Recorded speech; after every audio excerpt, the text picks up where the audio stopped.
എല്ലാവർക്കും നമ്മുടെ പുതിയൊരു വീഡിയോയിലേക്ക് സ്വാഗതം. അപ്പോൾ ഇന്നത്തെ നമ്മുടെ റെസിപ്പി വന്നിട്ട് അമ്പലങ്ങളിലൊക്കെ കിട്ടുന്ന അതേ രുചിയിലുള്ള ഒരു നെയ്പായസമാണ്. അപ്പോൾ ഈ ഒരു നെയ്പായസം വന്നിട്ട് നമുക്ക് വീട്ടിൽ വളരെ എളുപ്പത്തിൽ തയ്യാറാക്കി എടുക്കാൻ പറ്റും. ഇപ്പോൾ ഈ ഒരു നവരാത്രി സമയങ്ങളിലൊക്കെ നമുക്ക് ഭഗവാനെ നേദിക്കാൻ തയ്യാറാക്കാൻ പറ്റുന്ന ഒന്നാണ്. അപ്പോൾ ഇതെങ്ങനെയാണ് തയ്യാറാക്കുന്നത് നമുക്ക് നോക്കാം. അതിനു മുൻപ് നമ്മുടെ ഈ ഒരു ചാനൽ ആദ്യമായിട്ട് കാണുന്നവർ പ്ലീസ് ഒന്ന് സബ്സ്ക്രൈബ് ചെയ്ത് സപ്പോർട്ട് ചെയ്യുക. അപ്പോൾ നമ്മുടെ ഈ ഒരു നെയ്പായസം തയ്യാറാക്കാനായിട്ട് ഞാനിപ്പോൾ ഇവിടെ എടുത്തിരിക്കുന്നത് 1 കപ്പ് ഉണക്കലരിയാണ്.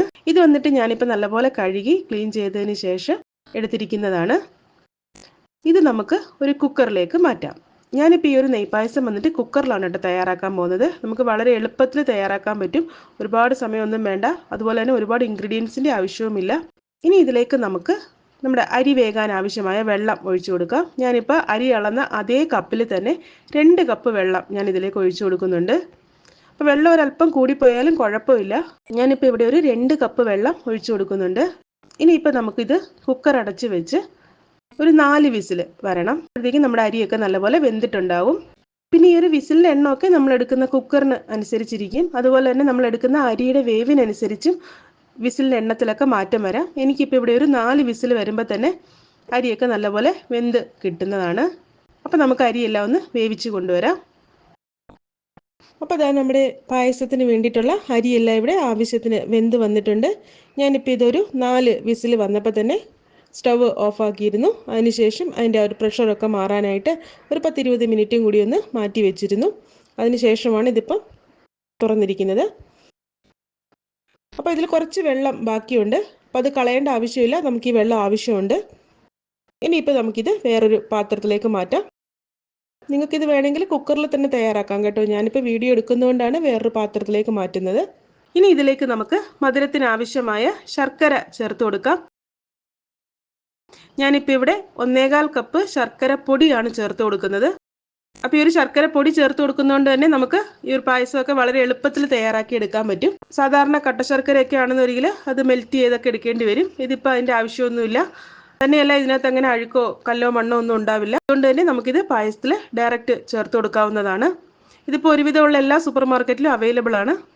പിന്നെ ശർക്കരയുടെ അളവൊക്കെ നിങ്ങളുടെ മധുരത്തിനനുസരിച്ച് കൂട്ടുകയും കുറയ്ക്കുകയൊക്കെ ചെയ്യാം കേട്ടോ. ഞാനിപ്പോൾ ഇവിടെ ഒരു മീഡിയം മധുരത്തിലാണ് ഈ പായസം തയ്യാറാക്കുന്നത്. കുറച്ചും കൂടി മധുരം വേണമെന്ന രീതിയിൽ ഒരു 1.5 കപ്പ് വരെയൊക്കെ നിങ്ങൾക്ക് ശർക്കര ചേർത്ത് കൊടുക്കാവുന്നതാണ്. അടുത്തതായിട്ട് നമുക്ക് ഇതിലേക്ക് നെയ്യ് ചേർത്ത് കൊടുക്കാം. ഞാനിപ്പോൾ ഇവിടെ ഒരു 3 ടേബിൾ സ്പൂൺ നെയ്യ് എടുത്തിട്ടുണ്ട്. അപ്പോൾ 1 കപ്പ് അരിക്ക് 3 ടേബിൾ സ്പൂൺ നെയ്യുടെ ആവശ്യമേ ഉള്ളൂ. നെയ്പായസമാണെന്ന് കരുതി ഒരുപാട് നെയ്യൊന്നും ഒഴിക്കേണ്ട ആവശ്യമില്ല. അപ്പോൾ ആദ്യം തന്നെ കുറച്ച് നെയ്യ് ഞാൻ ഇതിലേക്ക് ഒഴിച്ചു കൊടുത്തിട്ടുണ്ട്. ഇതെല്ലാം കൂടി നല്ലപോലെ മിക്സ് ചെയ്തെടുക്കുക. അതിനുശേഷം വീണ്ടും കുറച്ച് നെയ്യും കൂടി ചേർത്ത് കൊടുക്കണം. അപ്പോൾ ഈ ഒരു രീതിയിൽ ഞാൻ 2-3 തവണയായിട്ടാണ് നെയ്യ് ഞാൻ ചേർത്ത് കൊടുത്തിരിക്കുന്നത്.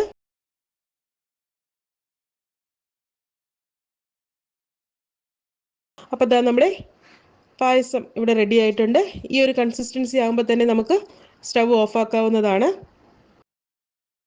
ഞാനിപ്പോൾ ഇവിടെ സ്റ്റവ് ഓഫാക്കി കഴിഞ്ഞു.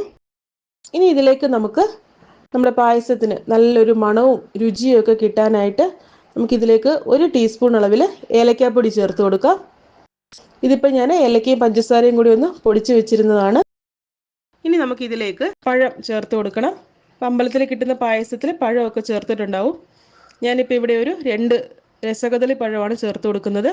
അപ്പോൾ ഈ ഒരു സ്റ്റവ് ഓഫാക്കിയതിന് ശേഷം വേണം നമ്മൾ പഴമൊക്കെ ചേർത്ത് കൊടുക്കാനായിട്ട്. അല്ലാന്നൊരിക്കൽ പഴവും കൂടെ കിടന്ന് ഒരുപാട് അങ്ങനെ വെന്ത് കുഴഞ്ഞു പോകും. ഇങ്ങനെ ചെയ്യുമ്പോൾ നമുക്ക് ആ ഒരു പഴമൊക്കെ ചെറുതായിട്ട് ഇങ്ങനെ കടിക്കാനൊക്കെ കിട്ടും. പിന്നെ ഇത് അമ്പലത്തിൽ കിട്ടുന്ന ആ ഒരു പായസത്തിൻ്റെ രീതിയിൽ തയ്യാറാക്കിയത് കൊണ്ട് ഞാനിതിലേക്ക് കശുവണ്ടിയോ മുന്തിരിയോ ഒന്നും ചേർക്കുന്നില്ല. നിങ്ങൾക്ക് വേണമെങ്കിൽ ചേർത്ത് കൊടുക്കാവുന്നതാണ്. നെയ്യിൽ കശുവണ്ടിയും മുന്തിരിയും കൂടി ഒന്ന് വറുത്ത് അതും കൂടി നമുക്കിതിലേക്ക് ചേർത്ത് കൊടുക്കാവുന്നതാണ്.